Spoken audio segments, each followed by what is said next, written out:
ಸಮರ್ಥ ಸದ್ಗುರು ಸಿದ್ಧಾರೂಢ ಮಹಾಸ್ವಾಮಿಗಳವರ ಶ್ರೀಚರಣಗಳನ್ನು ಮಂದಿರದಲ್ಲಿ ಸ್ಮರಿಸಿಕೊಂಡು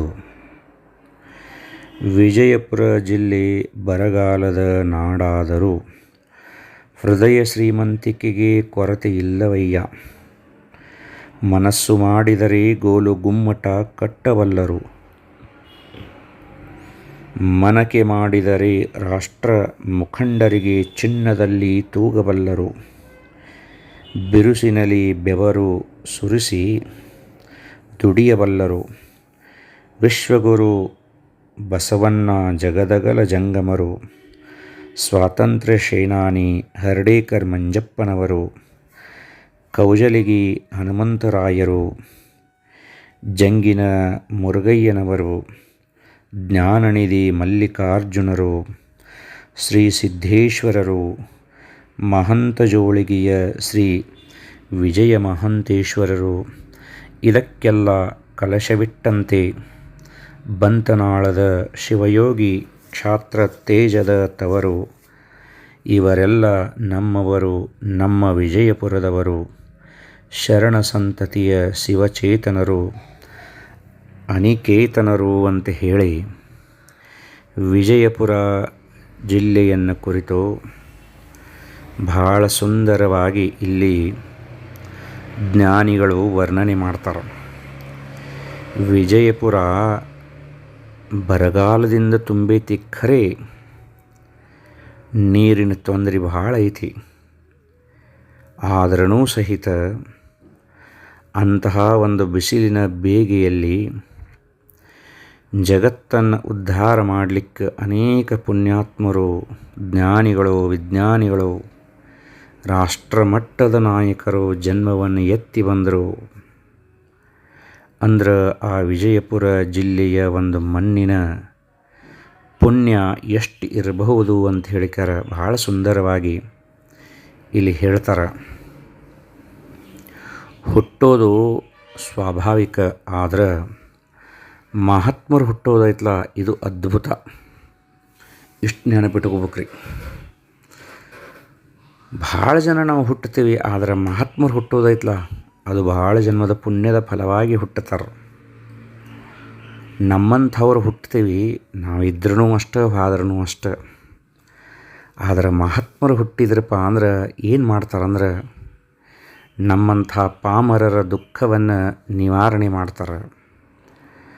ನಮ್ಮೊಳಗೆ ಅಂತಹ ಏನು ತೊಂದರೆ ಇದ್ದರೂ ಸಹಿತ ಅದನ್ನು ಪರಿಹಾರ ಮಾಡ್ತಾರೆ. ಕಷ್ಟಕರವಾದಂತಹ ಜೀವನವನ್ನು ಸರಳವಾಗಿ ಹೆಂಗೆ ದಾಟಿ ಹೋಗೋದು ಅಂತ ಹೇಳಿ ನಮಗೆ ಮಾರ್ಗಸೂಚನೆಯನ್ನು ಮಾಡ್ತಾರೆ.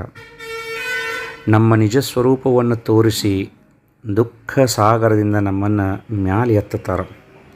ಅದಕ್ಕೆ ಮಹಾತ್ಮರ ಅವತಾರ ಐತಲ್ಲ ಇದು ಯಾವಾಗಲೂ ವಿಶೇಷ ಇರ್ತೈತಿ. ಅಂತಹ ಮಹಾತ್ಮರ ಸಂಘವನ್ನು ಮಾಡೋದರಿಂದ ನಮ್ಮ ಜನ್ಮಾಂತರದ ಪಾಪಗಳು ನಶಿಸಿ ಹೋಗುತ್ತಾವೆ.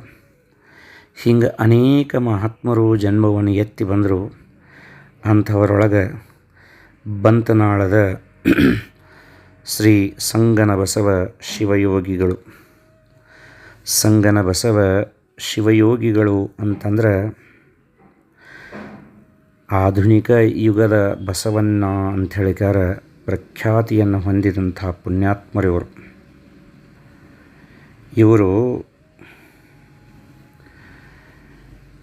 ಬಸವನ ಬಾಗೇವಾಡಿ ತಾಲೂಕಿನ ಮಸೂತಿ ಅನ್ನುವಂತಹ ಗ್ರಾಮದೊಳಗೆ ವಚನಮೂರ್ತಿ ಶ್ರೀ ಪರುತಯ್ಯನವರು ಮತ್ತು ಶ್ರೀಮತಿ ಗೌರಾಂಬೆ ಹಿರೇಮಠ ದಂಪತಿಗಳ ಪುಣ್ಯ ಉದರದೊಳಗೆ ಜುಲೈ 27, 1900 ಜನ್ಮವನ್ನು ತಾಳಿದರು.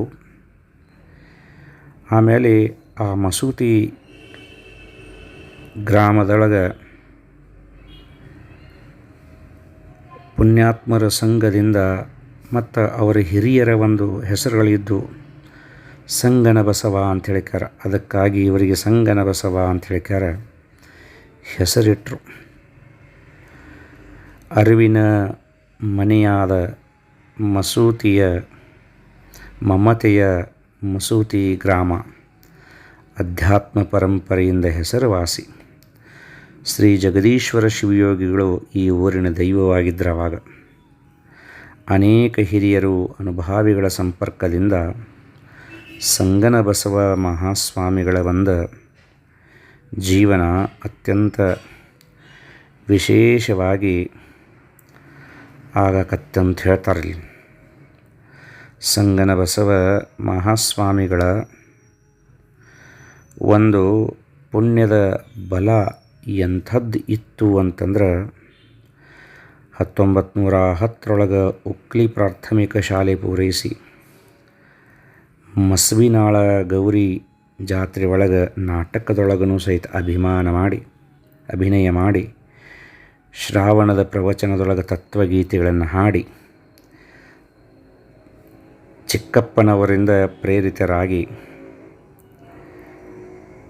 ಇವರ ಒಂದು ಕ್ರಿಯಾಶೀಲತೆಯನ್ನು ಕಂಡಂತಹ ಯರನಾಳ ವಿರಕ್ತ ಮಠಕ್ಕೆ ಜನ 1912 ಇವರನ್ನು ಉತ್ತರಾಧಿಕಾರಿಯನ್ನಾಗಿ ಮಾಡಿದರು. 15ನೇ ವರ್ಷದೊಳಗನ ಸಮಾಜ ಸೇವೆಯ ಭಾರವನ್ನು ಹೊತ್ತಂತಹ ಪುಣ್ಯಾತ್ಮರಂದ್ರೆ ಈ ಸಂಗನ ಬಸವ ಮಹಾಸ್ವಾಮಿಗಳು. ಸಂಗನ ಬಸವ ಮಹಾಸ್ವಾಮಿಗಳ ಒಂದು ಶಕ್ತಿ ಅತ್ಯಂತ ಅದ್ಭುತವಾದಂಥದ್ದು. ನೀವಿದ್ದ ಅವಧಿ ಬಸವ ಸಂವತ್ಸರ ಅಂತ ಕರೆದರು. ನಡೆದ ದಾರಿಯ ದೂರ, ಹೊತ್ತ ಭಾರ, ಹತ್ತಿದ ಪಾವಟಿಗೆ ಏರಿದ ಎತ್ತರ ಅಸಾಮಾನ್ಯ, ಅದ್ವಿತೀಯ, ಅಪ್ರಮೇಯ, ಅದ್ಭುತ ಸಂಕಲ್ಪ, ಅಲಿಪ್ತ ಸೇವಾ ಹಸ್ತ, ಎನಿಕೆಗೂ ಎಟುಕದ ಸೂಜಿಗದ ವಿಸ್ತಾರ, ಮಠ ಪೀಠಗಳ ಬಜೆಗೆ ಉತ್ಥಾನದುದ್ಧಾರ, ವಿನಯಶೀಲತೆ, ನಿರಂಭಾವ ನಿಮ್ಮ ಬದುಕಿನ ಆದರ್ಶ. ನಿಮ್ಮಡೆಗೆ ಬಂದವರೆಲ್ಲ ನಿಮ್ಮ ಕರುಣೆಯ ಹಸ್ತಸ್ಪರ್ಶ. ನೀವು ಬಸವ ಶರಣಕಿರಣ ಅಂತ ಹೇಳಿಕಾರ ಸಂಗನ ಬಸವ ಮಹಾಸ್ವಾಮಿಗಳನ್ನು ವಿಶೇಷವಾಗಿ ಗುಣಗಾನವನ್ನು ಮಾಡ್ತಾರೆ. ಓರ್ವ ವೀರ ಸನ್ಯಾಸಿ ಬಸವ ಪರಂಪರೆಯ ವಿರಕ್ತಯೋಗಿ ಹೇಗೆ ತನ್ನ ಸಮಾಜಮುಖಿ ಕೈಂಕರ್ಯ ಪೂರೈಸಬಹುದು ಎನ್ನುವುದನ್ನು ತೋರಿಸಿಕೊಟ್ಟಂತಹ ಪುಣ್ಯಾತ್ಮರು ಬಂತನಾಳದ ಈ ಪರಮ ಪೂಜ್ಯ ಸಂಗನ ಬಸವ ಮಹಾಸ್ವಾಮಿಗಳು. ಇಂಥವರು 1972 ತಮ್ಮ ಒಂದು ಅವತಾರವನ್ನು ಸಮಾಪ್ತಗೊಳಿಸ್ತಾರೆ. ನಾವೆಲ್ಲರೂ ಸಹಿತ ಪವಾಡ ಪುರುಷ ಲಚ್ಚಾಣದ ಶ್ರೀ ಸಿದ್ಧಲಿಂಗೇಶ್ವರನ ಚರಿತಾಮೃತವನ್ನು ನೋಡಾಕತ್ತೀವಿ. ಇದರೊಳಗೆ ಇವತ್ತು ನಾವು ನೋಡುವಂಥದ್ದು 29ನೆಯ ಅಧ್ಯಾಯ.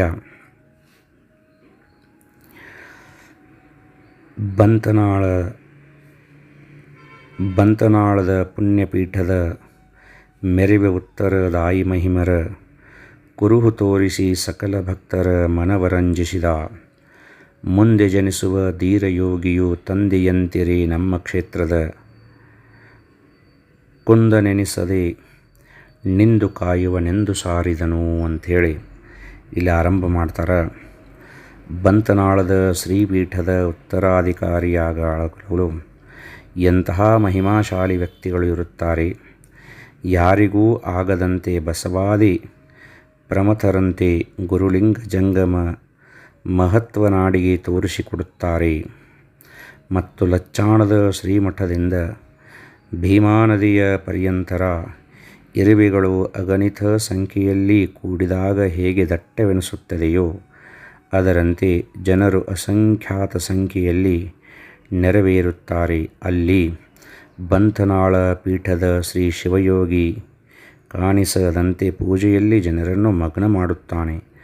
ಬಂತನಾಳ ಲಚ್ಚಾಣವೆಂಬುವುದು ನಾಡಿನುದ್ದಕ್ಕೂ ಎಲ್ಲ ಜನರ ಮನದಲ್ಲಿ ಸದಾ ಉಳಿಯುವಂತೆ ಮಾಡುತ್ತಾರೆ ಎಂದು ಸಿದ್ಧಲಿಂಗ ಅಜ್ಜನವರು ಮಠದಲ್ಲಿ ಜನರ ಮುಂದೆ ಅಂದರೆ ಮಠದಲ್ಲಿ ಹಿರಿಯರೆನಿಸಿದ ಭೀಮಪ್ಪ, ಮಾಳಪ್ಪ, ಮಲಕಪ್ಪ, ಗುರುಲಿಂಗಪ್ಪ ಮುಂತಾದ ಗಣ್ಯ ವ್ಯಕ್ತಿಗಳ ಮುಂದೆ ಹೇಳಿದರು. ಆಗ ಹಿರಿಯರು, ನಮ್ಮ ಮಠದ ಬೆಳಕು ಬೀರುವಂತಹ ವ್ಯಕ್ತಿ ಎಲ್ಲಿ ಜನಿಸುತ್ತಾರೆ ಎಂದು ಕೇಳಿದರು ಅಂತ ಹೇಳಿ ಈ ಒಂದು ಅಧ್ಯಾಯವನ್ನು ಆರಂಭ ಮಾಡ್ತಾರೆ. ಇದರೊಳಗೆ ಒಂದು ಭವಿಷ್ಯವಾಣಿಯನ್ನು ಸದ್ಗುರು ಸಿದ್ಧಲಿಂಗ ಮಹಾರಾಜರು ನುಡಿತಾರೆ. ಎಲ್ಲ ಭಕ್ತರ ಜೊತೆ ಕುಳಿತು ಆತ್ಮಚಿಂತನೆಯನ್ನು ಮಾಡ್ತಿರ್ತಾರೆ ಸಿದ್ಧಲಿಂಗ ಮಹಾರಾಜರು. ಆ ಲಚ್ಚಾಣದ ಹಿರಿಯರಾದಂಥ ಭೀಮಪ್ಪನವರು, ಮಾಳಪ್ಪನವರು, ಮಲಕಪ್ಪನವರು ಮತ್ತು ಗುರುಲಿಂಗಪ್ಪ ಹೀಗೆ ಹಿರಿಯರೆಲ್ಲರೂ ಕೂಡಿ ಕುಂತಿದ್ರು. ಆ ಸಮಯದೊಳಗೆ ತಮ್ಮ ದಿವ್ಯ ದೃಷ್ಟಿಯಿಂದ ಒಂದು ಸುಂದರವಾದಂಥ ದೃಶ್ಯವನ್ನು ನೋಡಿ ಆನಂದ ತುಂದಿಲಿತರಾಗಿ ಸಿದ್ಧಲಿಂಗ ಮಹಾರಾಜರು ಒಂದು ಮಾತು ಹೇಳ್ತಾರೆ. ಏನಂದ್ರೆ, ಲಚ್ಚಾಣದಿಂದ ಭೀಮಾ ನದಿಯ ತೀರದವರೆಗಿನೂ ಸಹಿತ ಇರುವೆಗಳ ಸಾಲಿ ಹೆಂಗಿರ್ತಾವೋ ಹಂಗೆ ಭಕ್ತರ ಸಾಲ ಹತ್ತೈತಿಪ್ಪ. ಜಾತ್ರೆ ನೋಡಾಕ 2 ಕಣ್ಣು ಸಾಲುದಿಲ್ಲಪ್ಪ. ಎಲ್ಲರೂ ಸಹಿತ ಆ ಮಹಾತ್ಮನ ಪೂಜೆ ಒಳಗನ ಮಗ್ನರಾಗಿರ್ತಾರಪ್ಪ.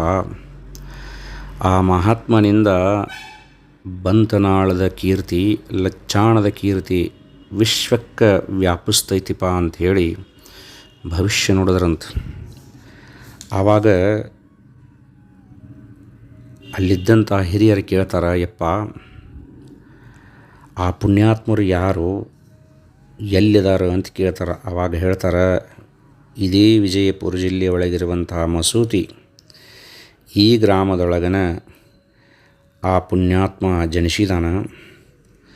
ಅವನ ಹೆಸರು ಸಂಗನ ಬಸವ.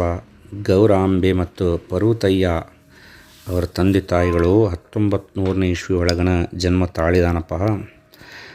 ಆ ಪುಣ್ಯಾತ್ಮ ಏನು ಮಾಡ್ತಾನಂದ್ರೆ, ಬಂತನಾಳದ ಪೀಠಾಧಿಪತಿಯಾಗಿ ಲಚ್ಚಾಣದ ಮಠವನ್ನು ಸಹಿತ ನೋಡಿಕೊಂಡು ಹೋಗ್ತಾನ ಅಂತ ಭವಿಷ್ಯವನ್ನು ನುಡಿದರು. ಮತ್ತು ಅಲ್ಲಿದ್ದಂಥ ಲಚ್ಚಾಣದ ಹಿರಿಯರಂತಾರ, ಯಪ್ಪ ನೀವು ಯಾವಾಗ ಈ ವಿಷಯವನ್ನು ಹೇಳಿದ್ರಿ ಅಂದಮೇಲೆ ನಮಗೆ ಮಸೂತಿ ಗ್ರಾಮಕ್ಕೆ ಹೋಗಿ ಆ ಪೂಜ್ಯ ಬಾಲಕನನ್ನು ನೋಡಿ ಬರಬೇಕು ಅಂತ ಹೇಳಿಕಾರ ಆಸೆ ಆಗಕತ್ತೈತಿ ಅಂತ ಹೇಳ್ತಾರವರು. ಆವಾಗ ಸಿದ್ಧಲಿಂಗ ಮಹಾರಾಜರ ಏನು ಹೇಳ್ತಾರಂದ್ರೆ, ಸಂತೋಷಭರಿತವಾಗಿ ನೀವು ಏನು ಮಾಡಿರಿ ಅಂತಂದ್ರೆ, ಹೋಗ್ರಿ ಮಸೂತಿಗೆ ಹೋಗಿ ಆ ಪರ್ವತಯ್ಯನವರ ಮನೆಯೊಳಗೆ ನೀವು ಕುಂತಾಗ ನಿಮ್ಮ ತೊಡೆಯ ಮೇಲೆ ಬಂದು ಕೊಂಡಿರುವಂತಹ ಹುಡುಗನ ಆ ಬಂತನಾಳದ ಶಿವಯೋಗಿ ಆಗುವಂತಹ ಸಂಗನ ಬಸವ ಅಂತ ಹೇಳಿಕಾರ ತಿಳಿರಿ ಅಂತ ಅಂದುಬಿಡ್ತಾರೆ. ಆವಾಗ ಅವರ ಮಸೂತಿಗೆ ಹೋಗ್ತಾರೆ ಲಚ್ಚಾಣದ ಮಂದಿ. ಅಲ್ಲಿ ಹೋಗಿ ಪರ್ವತಯ್ಯನವರಿಗೆ ಭೇಟಿ ಹಾಕಾರ. ಆವಾಗ ಪರ್ವತಯ್ಯ ದಂಪತಿಗಳು ಬಹಳ ಸಂತೋಷ ಪಡ್ತಾರೆ, ಲಚ್ಚಾಣದಿಂದ ಬಂದಾರಂಥೇಳಿ ಅವರಿಗೆ ಷೋಡಶೋಪಚಾರವಾಗಿ ಉಪಚಾರವನ್ನು ಮಾಡ್ತಾರೆ. ಆವಾಗ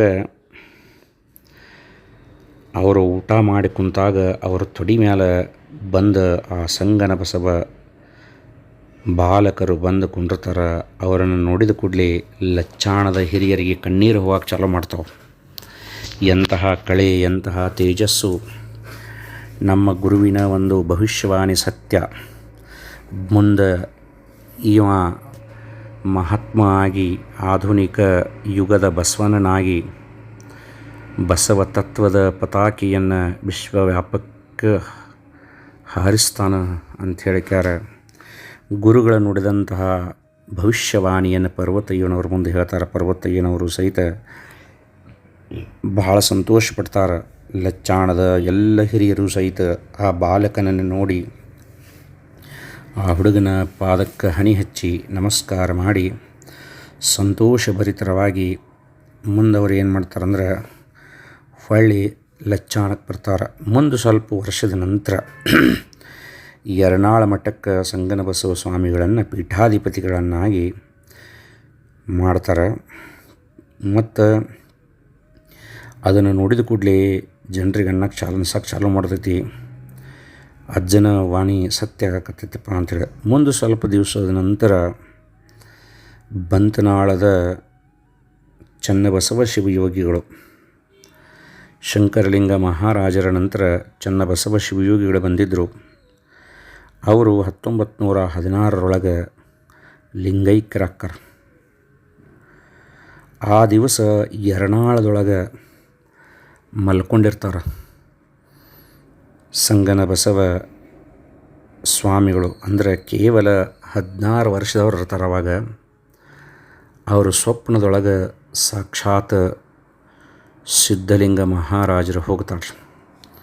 ಹೋಗಿ ಆ ಸಂಗನ ಬಸವ ಸ್ವಾಮಿಗಳಿಗೆ ಹೇಳ್ತಾರೆ, ನೀವು ಈಗಿಂದೀಗಲೇ ಬಂತನಾಳಕ್ಕೆ ಆಗಮಿಸಬೇಕು ಅಂತ ಹೇಳಿಬಿಡ್ತಾರೆ.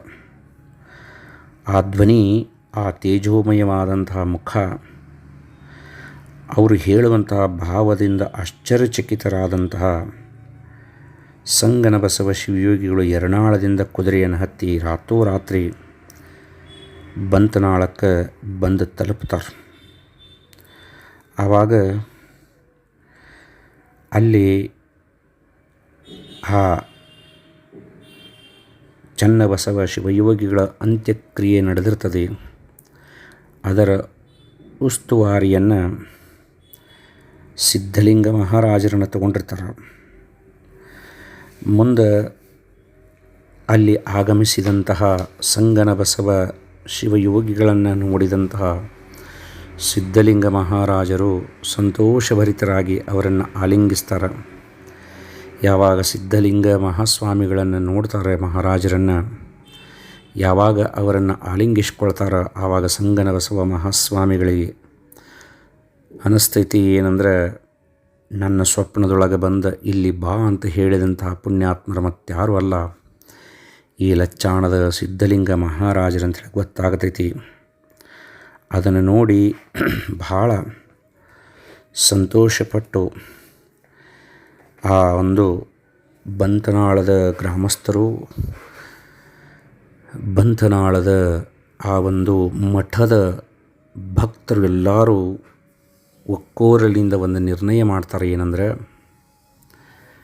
ಯರನಾಳದ ಶಿವಯೋಗಿಗಳಾದಂಥ ಈ ಸಂಗನ ಬಸವ ಮಹಾಸ್ವಾಮಿಗಳ ಒಂದು ತೇಜಸ್ಸು, ಅವರ ಒಂದು ಪಾಂಡಿತ್ಯ ನಮ್ಮೆಲ್ಲರನ್ನು ಬೆರಗುಗೊಳಿಸಿತಿ. ಬಂತನಾಳಕ್ಕೆ ಇವರನ್ನು ಪೀಠಾಧ್ಯಕ್ಷರನ್ನಾಗಿ ಮಾಡಬೇಕು ಅಂತ ಹೇಳಿಕಾರ ಒಂದು ನಿರ್ಣಯ ಮಾಡ್ತಾರೆ. ಆವಾಗ ಸಿದ್ಧಲಿಂಗ ಮಹಾರಾಜರ ಒಂದು ಪ್ರೇರಣೆಯ ಮೇರೆಗೆ ಆ ಪೀಠಕ್ಕೆ ಒಪ್ಪಿಕೊಂಡು ಕೇವಲ 16 ವರ್ಷದೊಳಗೆ ಸಂಗನ ಬಸವ ಮಹಾಸ್ವಾಮಿಗಳು ಬಂತನಾಳದ ಒಂದು ಶ್ರೀಮಠದ ಅಧಿಪತಿಗಳಾಗಿ ನಿಲ್ಲುತ್ತಾರೆ. ಆವಾಗ ಸಿದ್ಧಲಿಂಗ ಮಹಾರಾಜರು ನುಡಿದಂತಹ ಭವಿಷ್ಯ 100% ಸತ್ಯವಾದಂಥ ಅನುಭವ ಎಲ್ಲ ಜನರಿಗೂ ಬಂದು ಎಲ್ಲರೂ ಸಹಿತ ಆನಂದ ಬಾಷ್ಪಗಳನ್ನು ಸುರಿಸ್ತಾರೆ. ಮುಂದೆ ಸಿದ್ಧಲಿಂಗ ಮಹಾರಾಜರು ಶಿವೈಕ್ಯರಾದರ ನಂತರನೂ ಸಹಿತ ಈ ಸಂಗನ ಬಸವ ಮಹಾಸ್ವಾಮಿಗಳು ಬಸವ ತತ್ವವನ್ನು, ಶರಣರ ವಿಚಾರಗಳನ್ನು ವಿಶೇಷವಾಗಿ ಸಮಾಜದೊಳಗೆ ಪಸರಿಸ್ತಾರೆ. ಹರಡೇಕರ ಮಂಜಪ್ಪನವರು ಸಹಿತ ಇವರಿಗೆ ಬಹಳ ಆತ್ಮೀಯರಾಗಿರ್ತಾರೆ. ಹಿಂಗೆ ಇವರು ಇಡೀ ಒಂದು ಜೀವನವನ್ನು ಶರಣ ತತ್ವಕ್ಕಾಗಿ ಮುಡಿಪಾಗಿಟ್ಟು ಅನೇಕ ಕಡೆ ತಿಂಗಳ ಪ್ರವಚನ ಮಾಡಿ ಕೂಡಿದಂತಹ ಒಂದು ದಕ್ಷಿಣೆಯಿಂದ ಅನುಭವ ಮಂಟಪವನ್ನು ಕಟ್ಟಬೇಕಂತ ಹೇಳ್ತಾರೆ. ವಿಶೇಷವಾಗಿ ಸಂಕಲ್ಪ ಮಾಡಿ ಅದನ್ನು ಸಿದ್ಧಿ ಮಾಡ್ತಾರೆ. ಮುಂದೆ 1960 770 ಮಹಾತ್ಮರ ಮಂಟಪ ಪೂಜೆಯನ್ನು ಲಚ್ಚಾಣದೊಳಗೆ ವಿಶೇಷವಾಗಿ ಈ ಸಂಗನ ಬಸವ ಮಹಾಸ್ವಾಮಿಗಳು ನೆರವೇರಿಸ್ತಾರೆ. ಆವಾಗ ಇಡೀ ಭೀಮಾ ನದಿಯ ತೀರದ ಪರ್ಯಂತರವಾಗಿ ಕಣ್ಣಿಗೆ ಎಲ್ಲಿ ನೋಡಿದಲ್ಲಿ ಕರಿ ತಲಿಗಳಷ್ಟು ಕಾಣ್ತಿದ್ದು ಅಂತಂದ್ರೆ ಕರಿ ಇರಿವಿ ಸಾಲ ಕಂಡಂಗೆ ಜನಸ್ಥೋಮ ಜನಸಾಗರ ಕಾಣಿಸ್ತಿತ್ತಂತ. ಅದನ್ನು ನೋಡಿದಂತಹ ಲಚ್ಚಾಣದ ಹಿರಿಯರೆಲ್ಲರೂ ಆನಂದ ಬಾಷ್ಪಗಳನ್ನು ಸುರಿಸ್ತಾರೆ. ನಮ್ಮಪ್ಪ 30 ವರ್ಷದ ಹಿಂದೆ ನುಡಿದಂತಹ ಭವಿಷ್ಯ ಇವತ್ತು ಸತ್ಯವಾಯಿತು. ನಮ್ಮಪ್ಪ ಸಿದ್ಧಲಿಂಗೇಶ್ವರ ಅಂದರೆ ಸಾಮಾನ್ಯ ಅಲ್ಲ, ಸಾಕ್ಷಾತ್ ಪರಮೇಶ್ವರ ಅಂತ ಹೇಳ್ತಾರೆ. ಎಲ್ಲರೂ ಸಹಿತ ಆನಂದ ಬಾಷ್ಪವನ್ನು ಸುರಿಸಿದ್ರು ಅಂತ ಹೇಳ್ತಾರೆ. ಹಿಂಗೆ ಈ ಒಂದು ಅಧ್ಯಾಯದೊಳಗೆ ಸಿದ್ಧಲಿಂಗ ಮಹಾರಾಜರು ಬಂತನಾಳದ ಮಠಕ್ಕೆ ಬರುವಂತಹ, ಜಗದ್ವಿಖ್ಯಾತಿಯನ್ನು ಪಡೆಯುವಂತಹ ಸಂಗನಬಸವ ಮಹಾಸ್ವಾಮಿಗಳ ಒಂದು ನುಡಿದಂತಹ ಭವಿಷ್ಯ ಸತ್ಯವಾಯಿತು ಎಂಬುದನ್ನು ಹೇಳ್ತಾರೆ. ಅದಕ್ಕಾಗಿ ಇಂತಹ ಸದ್ಗುರು ಲಚ್ಚಾಣದ ಸಿದ್ಧಲಿಂಗ ಮಹಾರಾಜರ ಕೃಪಾದೃಷ್ಟಿ, ಸದ್ಗುರು ಶಂಕರಲಿಂಗ ಮಹಾರಾಜರ ಕೃಪಾದೃಷ್ಟಿ, ಸದ್ಗುರು ಸಂಗನಬಸವ ಮಹಾಸ್ವಾಮಿಗಳ ಕೃಪಾದೃಷ್ಟಿ ನಮ್ಮೆಲ್ಲರ ಮೇಲೂ ಇರಲಿ ಅಂಥೇಳಿ ಬೇಡಿ ಈ ಒಂದು ಅಧ್ಯಾಯಕ್ಕೆ ಸಮಾಪ್ತಿಯನ್ನು ಮಾಡೋಣ. ಓಂ ಶಾಂತಿ ಶಾಂತಿ ಶಾಂತಿ.